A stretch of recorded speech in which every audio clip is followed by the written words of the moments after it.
नमो तस्य भगवतो अरहतो सम्मा सम्बुद्धस्य। नमो तस्य भगवतो अरहतो सम्मा सम्बुद्धस्य। बुद्धं शरणं गच्छामि, धम्मं शरणं गच्छामि, संघं शरणं गच्छामि, द्वितीयंपि बुद्धं शरणं गच्छामि, द्वितीयंपि धम्मं शरणं गच्छामि, द्वितीयंपि संघं शरणं गच्छामि, तृतीयंपि बुद्धं शरणं गच्छामि, तृतीयंपि धम्मं शरणं गच्छामि, तृतीयंपि संघं शरणं गच्छामि।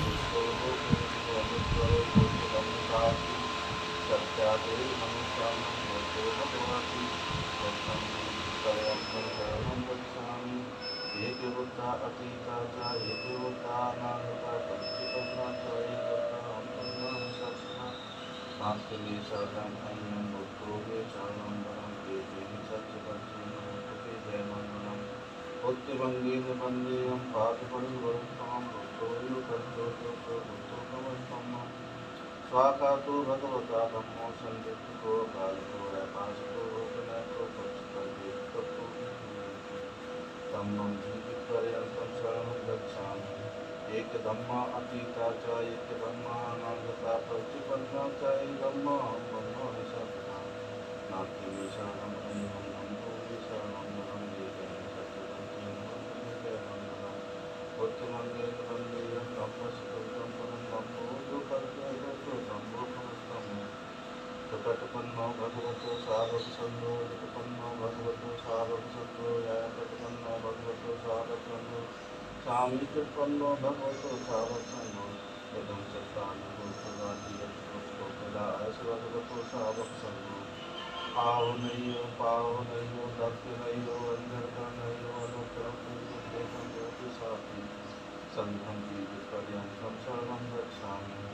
एक संघा अतीता च एक संघा अनागता पश्चिमन्ना च एक संघा ब्रह्मा विसर्जिता नास्ति मे शरणं शम्भो मे शरणं एतेन सत्यवचेन होतमे जयमङ्गलम् उत्तमङ्गेन वन्देहं सङ्घशतोत्तमं सम्भोजो कण्ठोतो सन्तोषमस्तमम् वरदं पुरोपेतं एतं पुरुषं सन्तति पूजयामि मुनिं श्रीपादसरोये पूजयामि बुद्धपुष्पेण पूजयेन मेत्ते भगवान् वन्दे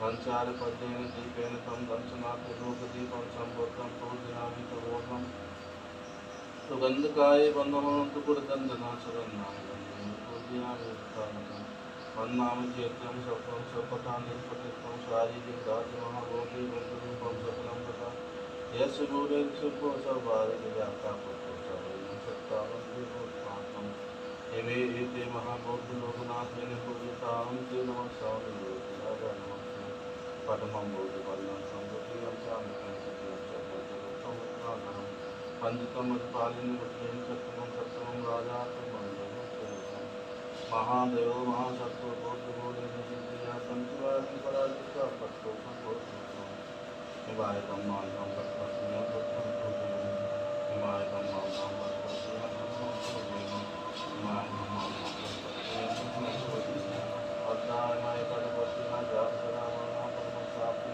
नापि मामे राजमागमो ततं समागमो हनुमान पत्तिना देवो चित्तानंद सरस्वती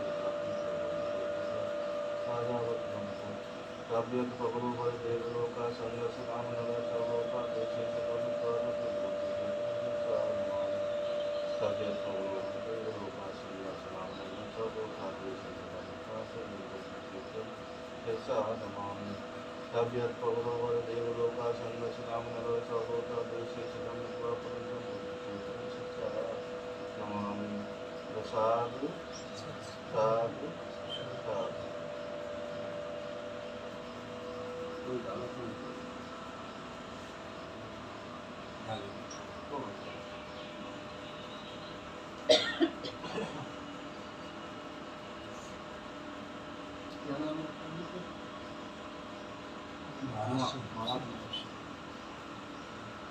आपका राम शरण।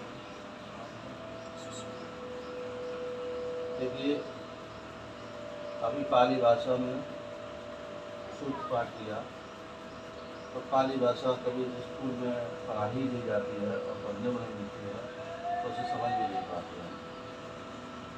तो आज महाराज सिंह जी इस संसार में एक मानव रूप में आए,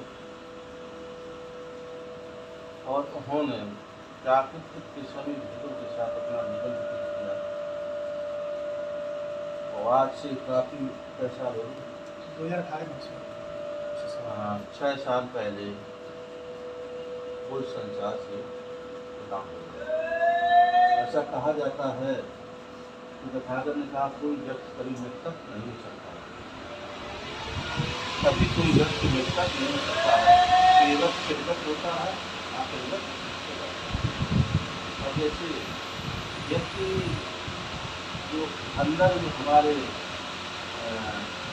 ऊर्जा होती है, जैसे हम मन बोलते हैं, जैसे हम जीव बोलते हैं, तो उसको हम आत्मा बोल सकते हैं, तमाम तरह से बोल सकते हैं।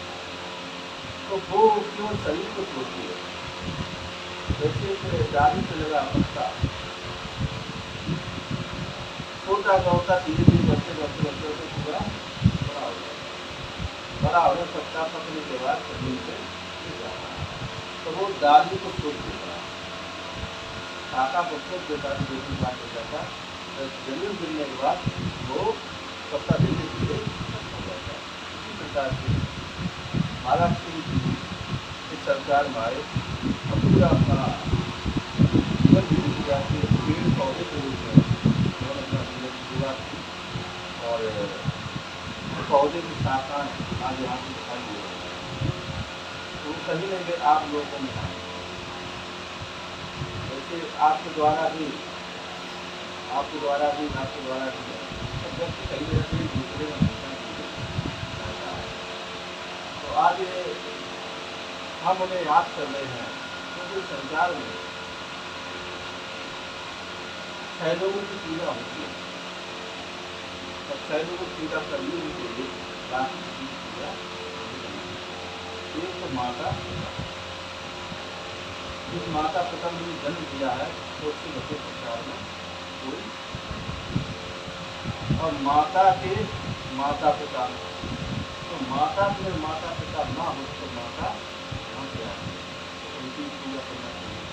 और पिता के पिता और माँ, वो अगर ना हो पिता तो सभी को पूजा करनी चाहिए। तो जब एक भी लोग कम होता तो आज आप लोग,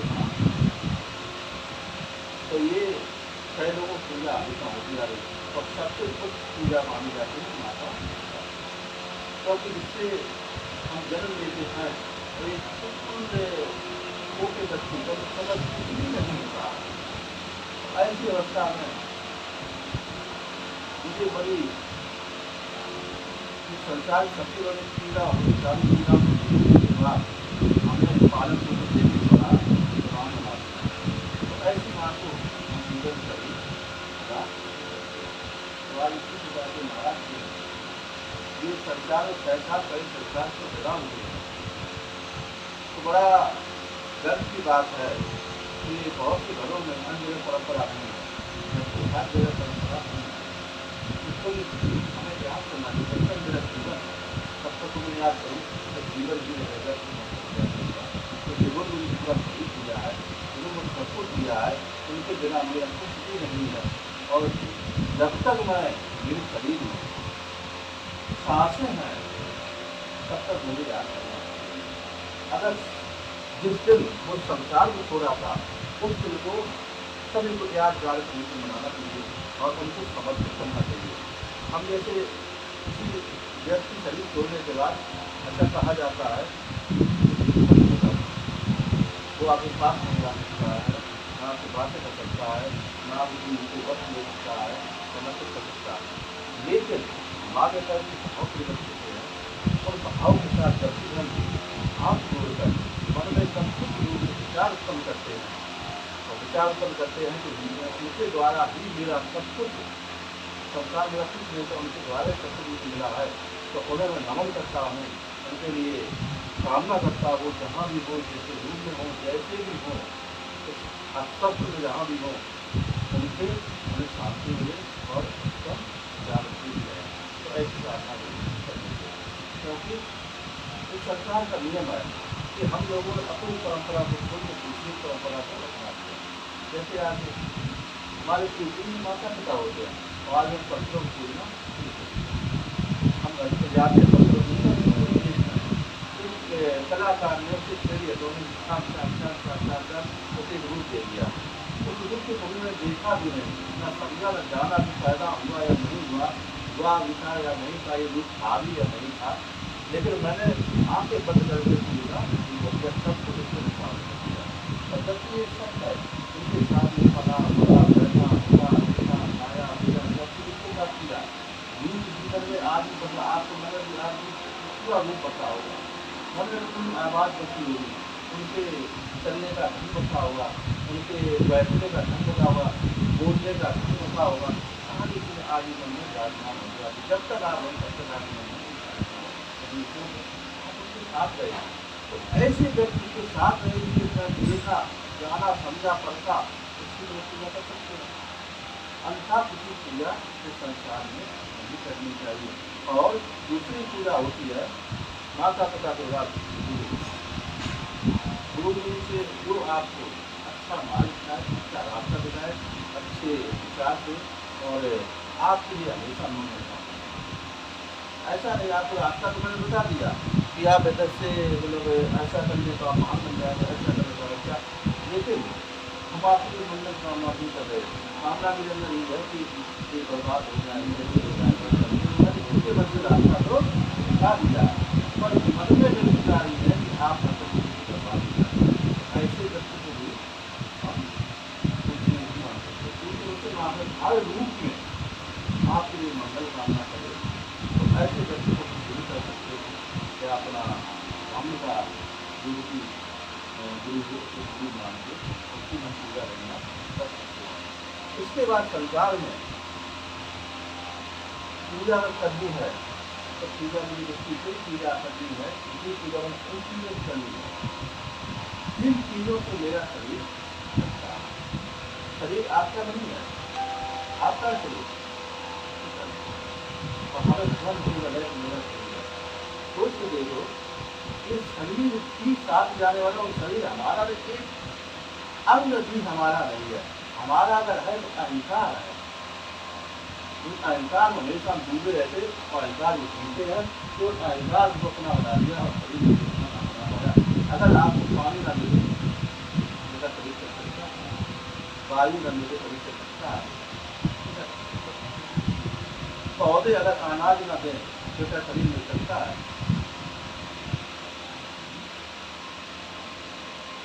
संसार में हमारा कुछ भी नहीं है, हम हर पल हर क्षण दूसरे पर निर्भर हैं। एक भी क्षण अगर इनका साया मेरे ऊपर से उठ जाए, उसी दिन से मैं एक क्षण के लिए खत्म। अगर वायु का साया मेरे ऊपर हट जाए तो एक क्षण भी हम जीवित नहीं रह सकते। अगर वृक्षों की छाया हम पे हट जाए तो मुझे ना तो अनाज मिलेगा, ना वस्त्र मिलेगा, कोई भी चीज़ नहीं मिलेगी, तो भी हम हट जाए। तो फिर मुझे पूजा करनी है जिनके द्वारा मेरा जीवन चलता है। लेकिन आज बात तो ये आती है कि आज उनकी पूजा कोई करने को तैयार नहीं है। सोच के देखिए, जैसे हवा के बिना एक क्षण भी व्यक्ति नहीं जी सकता है। अगर अंदर चले जाए बाहर न निकले खत्म हो जाएगा। और लोग पूरा जीवन जी के चले जाते हैं, पूरा जीवन जी लेते हैं और कभी पूरे जीवन एक बार उस हवा को हाथ जोड़ के नमन नहीं करते, मैं तेरे बिना क्षण नहीं जी सकता हूँ, मैं तुझे भी जीवन में एक बार नमन करता हूँ। ऐसे बहुत से लाखों करोड़ों लोग जीवन जी के चले जाते हैं, एक बार वायु को भी नमन नहीं करते हैं। तो हमारा कैसा जीवन, अंधकार का जीवन हुआ, जिनके बिना हम चले नहीं सकते, जिनके बिना हम कुछ ना कर सकते, उनको भी पूरे जीवन में एक बार भी याद नहीं करते हैं। जैसे जल भी हुआ, अब तमाम तरह की प्राकृतिक चीज़ें हैं, तो उनको मुझे नमन करना, धन्यवाद देना चाहिए। उनको बहुत हर तरीके से अंदर की भावना से बहुत बहुत सांत्वन करना चाहिए कि आपके बिना मेरा एक पल भी अवसर नहीं है। मैं हर क्षण आपका आभारी हूँ, हर क्षण मैं आपको नमन कर रहा हूँ, हर क्षण मैं आपको वंदना कर रहा हूँ, हर क्षण आपको समर्पित हो रहा हूँ। जब इस तरीके से अपना जीवन व्यतीत करते हैं तो कितनी भी बड़ी सौभाग्यशाली है। मेरा एक तो संसार में एक जीव तो ऐसा हुआ जिसने मुझे नमन कर दिया, जिसने मुझे जाना, तो जबकि सब कुछ मैं उसे दे रहा हूँ, तो और पूरा जीवन मुझे लोग याद नहीं करते हैं।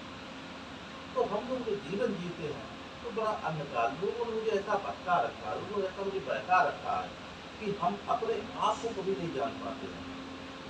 अगर मुझे बहका के ऐसे ऐसे रास्ते दिखा दिए हैं जिन रास्ताओं का कोई उद्देश्य नहीं, ऐसे ऐसे उन्होंने तमाम तरह के रीत रिवाज बना दिए हैं जिनका कोई उद्देश्य हमारे जीवन से नहीं है, और उनमें हम ऐसे विलीन हो जाते हैं कि कभी ये भी नहीं सोचते हैं कि मेरा खुद का भी जीवन है। कभी आपने कभी एहसास किया हम लोगों की मेरा खुद का जीवन है? नहीं किया होगा। कभी एहसास नहीं कि जीवन कर पाते थे कि मेरा खुद का जीवन है, और पूरा जीवन भी चला जाता, जीवन पूरा चला गया, खत्म हो गया, लेकिन एक क्षण भी ये एहसास नहीं किया मेरा खुद का जीवन है। मैं अपने आप से भी बातें करती हूँ, अपने आप को तो जान लूँ, अपने आप को समझ लूँ, अपने आप को जो कौन हूँ, कहाँ से आया, मेरा क्या होगा, मेरा दुनिया क्या सच है। तो जब इस तरीके हम जीवन जीते फिरते थे, लोगों को जानते समझते उनको नमन करते हैं, अपने आप से बातें करते हैं, और जिस दिन जबकि अपने आप से बातें करना शुरू करते हैं संसार सबसे बड़ा निर्माण। लेकिन आज हम एक क्षण भी पूरे जीवन में अपने आप को जानना चाहिए, संसार की सारी चीजों को जानना चाहते हैं, और संसार की सारी शौकों को, संसार सारे ऐसो आरामों को मैं पाना चाहता हूँ। और जबकि सत्य तो ये है कि बाहर की दुनिया में बहुत छोटे सुख हैं, वो क्षण वक्त हो, कब यहाँ कब फिसल जाए कोई पता नहीं। अंतर के जो सुख है, अंतर के जो पार्थिव परम सुख है, उन्हें पाने के लिए तो अंदर घुसना पड़ेगा। जैसे हम इस मकान को बनाया, इस मकान के कमरों को देखना है, इस मकान के सुख को देखना है, तो दरवाजे के भीतर अंदर आना होगा। अगर बाहर खड़े हुए कल्पना करे कि कमरा चलते चले मेरे पास आ जाए, मैं उसे देख लूँ, उसके आराम को जान लूँ, उसके बनावट को जान लूँ, तो ऐसा तो नामुमकिन है। मुझे खुद ही स्वयं से लेकर ना, इसी प्रकार से संसार में मैं सबको छोड़ के अपने आप से बात करूँ, अपने आप जानूँ, अपने अंदर प्रवेश करूँ, तो अंदर जैसे ही प्रवेश करेंगे तो संसार के सारे सत्य प्राप्त होने लगते हैं। जैसे कभी एहसास करके देखना, हम शरीर से बात नहीं करते हैं, शरीर को जानना नहीं चाहते, एहसास करेंगे सब कुछ का संसार में सबसे बड़ा दुनिया, सबसे बड़ा ज्ञान और हर कुछ बताने वाला, हर क्षण की खबर देने वाला, हर पल की खबर देने वाला, हर सुख दुख की खबर देने वाला शरीर ही है। सारी संसार दूसरा कुछ नहीं है। सोच देखिए, अभी आप यहाँ से वहाँ खड़े हो जाइए, तुरंत शरीर सूचना देगा कि बहुत तेज गर्मी है, और अगर जरा सी भी शरीर में गर्मी पैदा हो जाए तो शरीर सूचना देगा कि बुखार रहा है, शरीर भारी हो जाए। अगर जरा सी इधर से आवाज आ जाए और कोई गालियां देने लगे तो तुरंत वेदना पैदा होगी कि मुझे गाली रोज पैदा हो जाएगा। केवल सुना, उधर संगीत अच्छा बज रहा है तो उधर सुनते ही मतलब शरीर हो जाएगा। तो सारी वेदना हमें हर तरह से मिल रही, हर चीज मुझे बता रही है, हर क्षण की खबर दी, लेकिन मैं इस चीज को भी सोचना ही नहीं, जीवन में एक बार सोचा भी नहीं कि सब कुछ मुझे शरीर बता रहा है और सारी चीजों अवगत करा रहा है, सारे दुखों रोग करा रहा है, मैं इससे बात करूँ, इसको जान लूँ। लेकिन हम संसार भागते दौड़ते दौड़ते दौड़ते दौड़ते पूरा जीवन निकाल देते हैं, कभी सुख को पकड़ नहीं पाते हैं। आंखें देखिए, आंखें मुझे हर पल की शरीर को पूरा काम कर लीजिए, अगर यहाँ सर्प आ जाए तो क्या करोगे आप? एकदम उछल पड़ोगे, तो एकदम शरीर आंखों की वेदना से उत्पन्न हुआ, एकदम बड़ी तकलीफ खा लेगा। अगर यहाँ कोई प्यारा को कोई जीव आ जाए, खरगोश आ जाए, तो उसे प्यार महसूस करेंगे, तितली आ जाए। तो हमें हर क्षण हर पल अच्छे बुरे सबका ज्ञान मुझे ऑटोमेटिक मिल रहा है, लेकिन मैं अपने आप से बातें नहीं करना, जानने नहीं मिलते। अगर मैं शरीर से ही बातें कर लूँ, जान लूँ तो हर क्षण मेरा एक आँख की काफी है संसार के सारे भेदों को जानने के लिए। तो मैं आँखों को बंद कर लूँ, कानों को बंद कर लूँ, सारी चीज़ों को बंद कर लूँ, एक उंगली ही काफी है संसार के भेदों को जानने के लिए। लेकिन आज कंप्यूटर पे लगे पड़े हैं, मोबाइल पे लगे पड़े हैं, तमाम देर मशीनी चीज़ों में लगे पड़े हैं, जो उनसे ज्ञान लेना चाहते हैं। अब वो तो सब अधूरा ज्ञान को मनुष्य ने ही बनाया है, उसका निर्माण मनुष्य ने किया है। लेकिन ये प्रकृति का निर्माण है, इसमें अनमोल खजाना है, अनमोल ज्ञान है, अनमोल संपदा है, बस इसे केवल जान लो। तो ये कहा जाता है प्रकृति ने मुझे सब कुछ दिया है, पर हम निर्वत नहीं है। आज हम बीमारियाँ दे रहे हैं, तमाम कोई चीज़ें दे रहे हैं, तो उद्देश्य क्या है? हम पानी पीते हैं, पानी आप खुद पीते हो, पानी बिना कुछ भी नहीं रहता। कभी पानी होश पूर्वक पिया?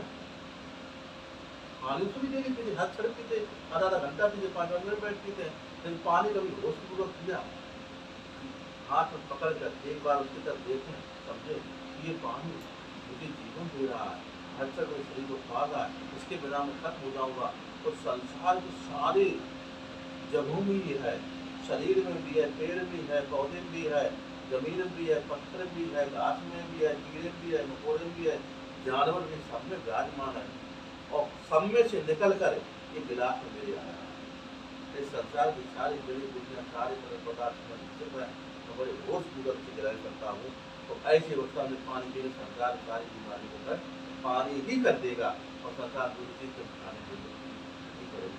लेकिन हम पानी पी लेते हैं, होश पूर्वक नहीं पीते, भोजन भी करते हैं, जो भी करते हैं, कभी होश पूर्वक नहीं करते। हम करते हैं, लेकिन उसकी तरफ हम सोचते भी नहीं हैं।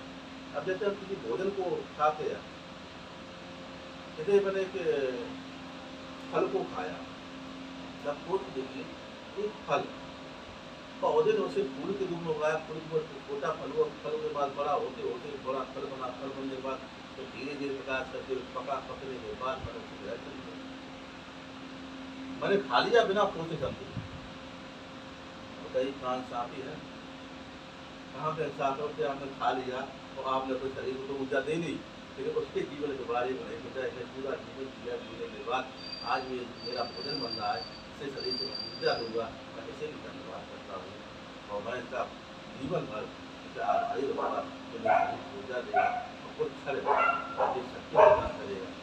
तो ऐसी अवस्था में जब भी हम कोई काम करते हैं, सोचते हैं, खाते हैं, तो संसार में हमें सुख नाम छोड़ने भी नहीं आएगी। कभी आएगी?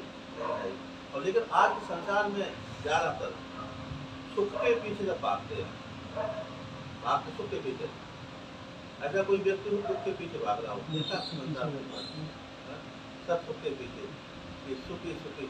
और संसार में कोई व्यक्ति सुखी है? सुखी कोई नहीं। सारे व्यक्ति संसार में सुख की तरफ भाग रहे, और कोई सुखी नहीं। दुख की तरफ एक भी व्यक्ति नहीं भाग रहा, और सभी दुखी हैं। बड़ी विडंबना वाली बात है कि दुख की तरफ कोई नहीं आना चाहता है, और फिर भी सब दुखी है। और सुख की तरफ भाग रहे, फिर भी कोई सुखी नहीं है। तो कहा भागवत ने कहा है, दुख को भी अपना साथी बना लो, तो सुख तुम्हारे कॉलम से खत्म हो जाएगा, तो सारे सुख तुम्हारे हो जाएंगे। जिस दिन दुख को अपना बना लोगे, जब हर क्षण दुख में ही जीना है और हर क्षण दुख में ही काटना है, तो दुखी को तो अपना बना लें। जब दुख को अपना बना लें तो बड़े आप तो मिल जाएंगे। तो कहा जाता है कि हम जिस तरफ भागते हो, कभी मेरे पीछे भागता देख लेगा, मेरे पास कभी नहीं आएगा, ना मुझे छूने देगा। और जिस दिन जो मेरे साथ मेरा चलता है, दुख हमेशा साथ चलता है, जन्म से लेकर मृत्यु तक को हमेशा साथ चलता है। और दुख का कभी एक बार एहसास भी नहीं करते, दुख को जानना भी नहीं देते, और दुख को अपना बनाना ही चाहिए। जिस दिन दुख को अपना बना, संसार में सबसे उत्तम आप हो जाते हैं।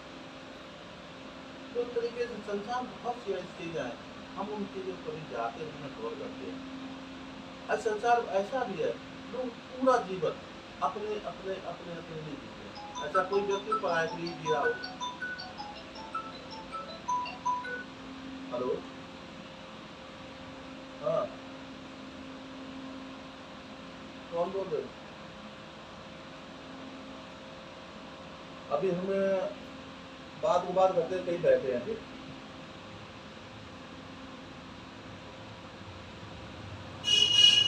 तो क्या कहा मैं कि लोग अपने लिए जीते हैं। और सोच के देखिए, हम पूरा जीवन अपने अपने अपने अपने अपने लिए पूरा जीवन जी के चले जाते हैं और कभी कुछ भी अपना बना नहीं पाते। यहाँ तक कि वह शरीर भी अपना नहीं बना पाते हैं। लड़का, बच्चा, घर, मकान, गाड़ी घोड़ा तो बहुत दूरी, अपना शरीर उसका नहीं बना पाते हैं। तो अपने लिए पूरा जीवन जीते हैं। अगर एक बात सोचे, इस संसार में जितने व्यक्ति पराये के लिए जी रहे हैं, अपने लिए जो नहीं जी रहे हैं, वो अमर है, वो नष्ट नहीं होंगे कभी, वो हमेशा विद्यमान रहते हैं, उन्हें कोई मिटा भी नहीं सकता, जिन्होंने दूसरे के लिए जीना शुरू कर दिया। अब जैसे जन दूसरों के लिए पेड़ पौधे दूसरे के लिए जी रहे, पृथ्वी दूसरे के लिए जी रहे, हर चीज दूसरों के लिए जी रहे हैं। मैंने कहा खुद का नदी, ये बिल्कुल सब दूसरे के लिए, कभी अपने लिए क्षण भी नहीं जीते हैं, तो अमर है, नजर है। और हम पूरा जीवन अपने लिए जीते हैं और कभी अपना कुछ भी बना भी नहीं पाते हैं। तो कहा जाता है, जिस दिन मैं एक दिन अपने से परायों के लिए जीना शुरू कर देंगे, तो संसार को अपना बना सकते, संसार को अपना बना लेंगे। लेकिन पराये के साथ जीना, पराये के लिए जीना ही नहीं चाहते हैं। और पूरा जीवन अपने अपने अपने करके पूरा जीवन चला जाता, कुछ भी प्राप्त नहीं कर पाते। तो कहा जाता, तथागत ने कहा कि मध्यम मार्ग, बीच का मार्ग अपना लो। आप ग्रस्त हैं, आप अगर एकदम कठोर अवस्था में चलेंगे, एक तरफ हो जाएंगे, छूट जाएंगे, गिर जाएंगे, सामान मिल पाएंगे, परिवार निकल जाएगा। तो तथागत का ऐसी अवस्था में आपको मध्यम मार्ग, बीच का मार्ग ना, अगर ज़्यादा कठोर बनो तो मुलायम भी ना बनो। अवस्था के हिसाब से अपने आप को भागते हुए आराम से अगर जाओ, तो संसार से आप भाग चले जाएंगे। और संसार में रहना है तो एक तरफ से मुलायम अगर उसे तो भी कम हो, जगह जाने तो भी कम हो।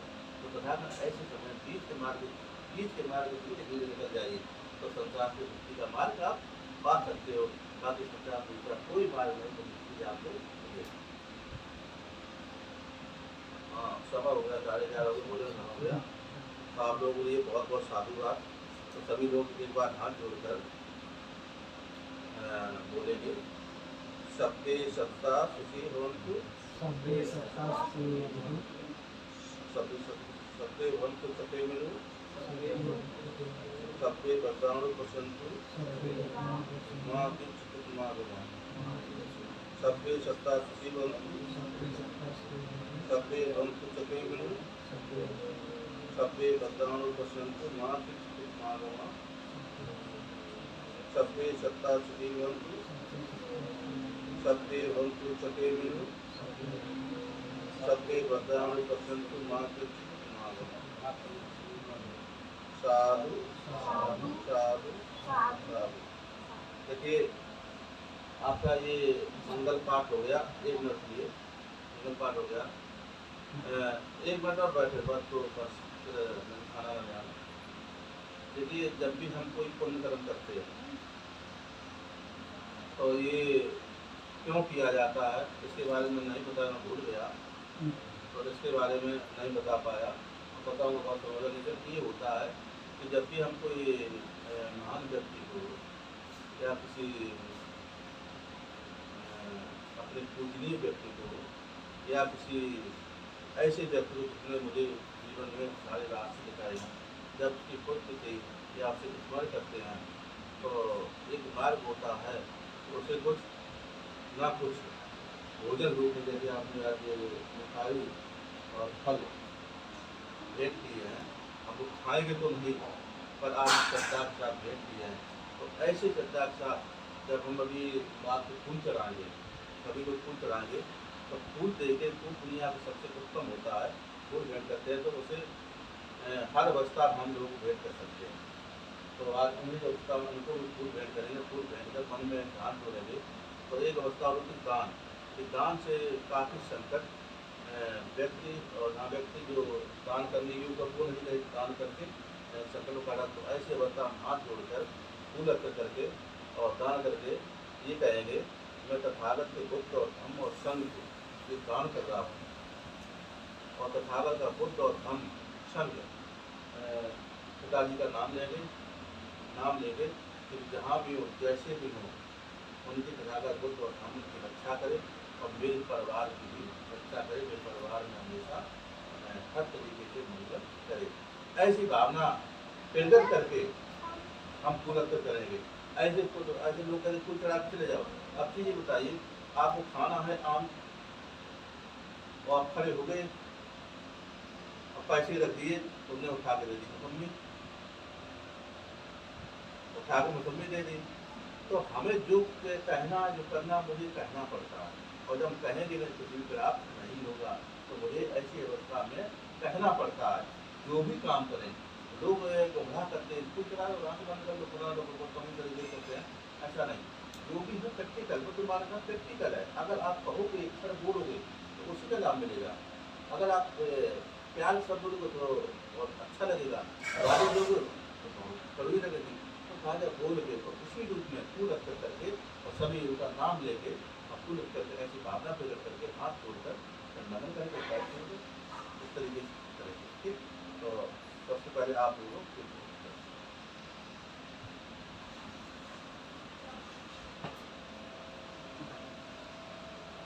बंद कर दो, अब तुम्हारा बंद कर दो, हो गया।